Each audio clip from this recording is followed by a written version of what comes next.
Alerte, alerte. Comment vérifier et annuler, supprimer les alertes de Revit? Bonjour, je suis Pascal Camliti, architecte et formateur Revit. Aujourd'hui, je vais vous présenter donc un tutoriel sur comment corriger les alertes qui vont vous pourrir un fichier parce que beaucoup de personnes ne prennent pas ça en compte.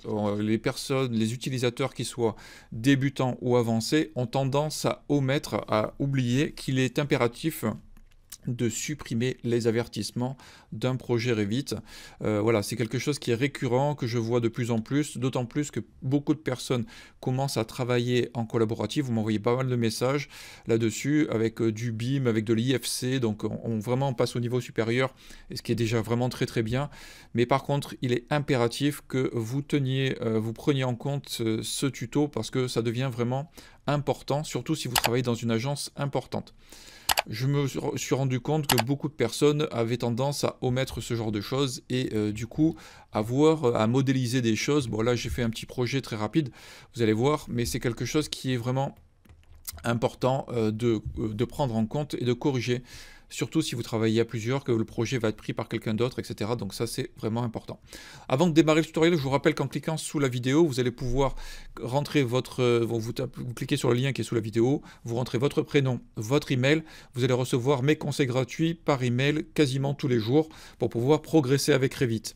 Ainsi, vous pouvez aussi me renvoyer des emails, me poser des questions et ça me permet d'échanger avec la plupart d'entre vous. Si vous voulez aussi, vous n'hésitez pas à me poser vos questions sous la vidéo.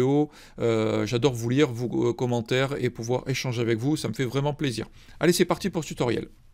Alors, il y a vraiment quelque chose qu'il faut vraiment avoir en tête, c'est que lorsque vous modélisez quelque chose, si je vais sur mon niveau 0, je retourne sur mon niveau 0 ici, on va voir que là, il y a quelque chose qui a été fait. Si vous prenez une maquette en main, il y a une porte là qui rentre dans un mur, et là, on a une dalle qui rentre dans une autre dalle.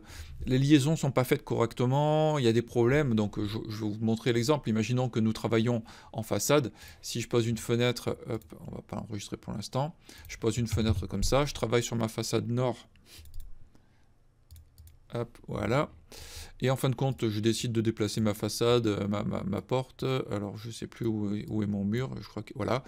Donc là, j'ai eu un avertissement. Donc, je ne sais pas si vous l'avez vu. Hein. Je prends et voilà. Donc, on voit qu'il y a marqué avertissement entre l'insertion du joint et du mur. Ce qui veut dire que si je regarde sur mon niveau 0, j'ai bien une problématique et il me l'a souligné. Il arrive souvent que les personnes font échappe ou annulent ou quittent, etc. et se retrouvent avec des problématiques qui ne sont pas résolues.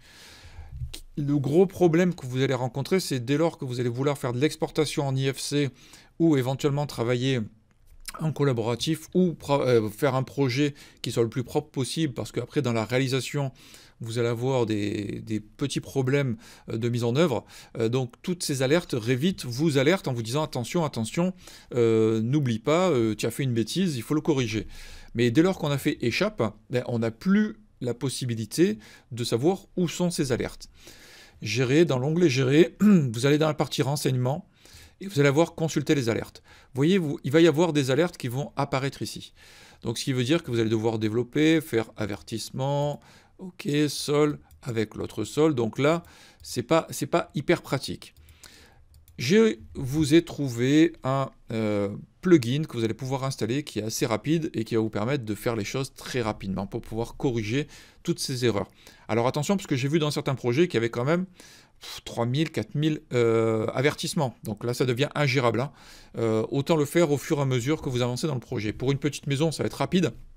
Mais dès lors que vous allez travailler sur des immeubles entiers, ça risque d'être très compliqué. Donc il vous suffit d'aller dans Complément et il y a Isolate Warning.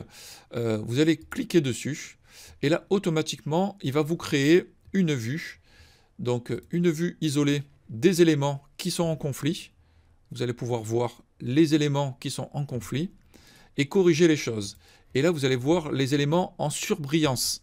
Donc ça prend qu'un clic et il vous montre les éléments qui sont en surbrillance et qui posent souci.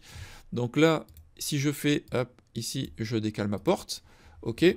Donc là, une fois que j'ai déplacé mon élément qui avait posé souci, il me suffit tout simplement donc de revenir ici et de refaire un calcul. Et là, automatiquement, il va corriger et il va vous montrer que c'est plus il n'y a plus de problème. Là, vous voyez les autres problèmes. et vous venez et vous corrigez simplement les problématiques que vous allez avoir pour pouvoir enfin corriger et gérer les éléments que vous avez en conflit, de manière à, vous voyez, automatiquement ça corrige au fur et à mesure les problématiques. Donc là il suffit de faire modifier, d'aligner les éléments. Bon là c'est vraiment bateau, hein, c'est vite fait, c'était juste pour l'exemple. Hop, ok. Bon là, il y a peut-être des liaisons à faire, etc. Bon, voilà. Vous voyez, c'est très facile, très rapide. Un seul bouton, encore une fois, pour vous faire gagner du temps. Ce que j'adore dans Revit, pouvoir vous faire gagner du temps et trouver rapidement, isoler les éléments avec des problématiques. On aurait pu faire ça avec un script Dynamo, ce que j'avais vu ailleurs, que je voulais vous proposer, mais en fin de compte, je trouve que ce plugin est très rapide à utiliser. Ça vous permettra de passer au niveau supérieur et gagner encore des heures de boulot, plutôt que d'aller faire des clics, des clics, des clics. Là, automatiquement, vous avez la possibilité de visualiser toutes les erreurs qui sont. Alors, si tout devient vert et rouge, c'est que là, il y a un problème sur votre modélisation. Il faut impérativement que vous puissiez corriger tout ça. J'espère que ce tutoriel vous aura été utile. Vous n'hésitez pas à liker, à partager. Vous vous abonnez à la box, évidemment, donc en cliquant sur le lien qui est sous la vidéo pour passer au niveau supérieur. Vous allez pouvoir récupérer les informations, les scripts, le fichier là d'installation donc du plugin, etc. Vraiment, c'est pour pouvoir vous aider. Vous me laissez vos commentaires aussi, j'adore vous lire, n'hésitez pas. C'est vraiment fait exprès ça.